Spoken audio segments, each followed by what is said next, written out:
The UK has entered its first period of deflation for more than half a century. The latest consumer price index fell to minus 0.1% last month. And that can be economically damaging because it can encourage people to delay making major purchases, as our economics correspondent Andy Verity now explains. Operation Bargain Hunter. The last time inflation turned negative, Harold Macmillan was Prime Minister. No one had heard of the Beatles yet, and the average household income was less than £1,000 a year. No wonder cut-price sales were popular. Coins tinkle, notes crinkle. This may be the first time in 55 years that the average price of all goods and services has fallen. But actually, if you strip out services, the price of goods has been falling for 6 months, and the price of food has been falling for a year. Supermarket price wars have helped to slash the cost of food by 3% in the year to April. But the biggest factor was cheaper fuel driving down air and sea fares. Flights were 5.3% cheaper. Well, this strong combination of rising wages and falling prices is good news for families, and it shows the benefit of an economic plan that's working. It's not damaging deflation. Of course, we remain vigilant to any risks that might arise, and we've got a system well equipped to deal with them if they do. Have you noticed prices falling? Not really, no. They've steadied, but I haven't really noticed them falling, no. Yeah, we're finding that you're getting more return for value for money on the high street.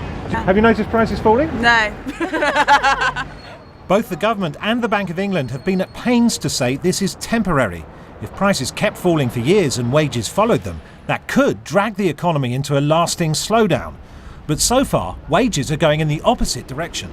The British people should enjoy this period of very low energy prices, very low food prices. Enjoy it while it lasts. We're going to bring inflation back to that 2% target to keep this economy well functioning, to keep the job market growing, and to bring income growth up. Inflation below zero is way out of line with Mr Carney's 2% target. But he's expecting workers to continue demanding higher wages, forcing companies to raise prices again. Strange that after finally getting rid of inflation, the hope now is that it will soon come back. Well, Andy is here with me now. And why is everyone hoping that deflation is a short-term thing?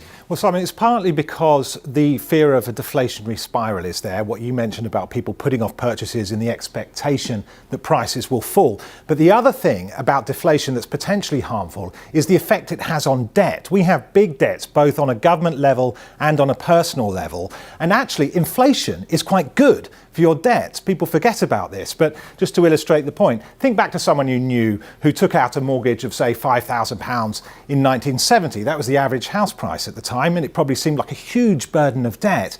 But then you had wages and prices growing by double digits throughout the 1970s.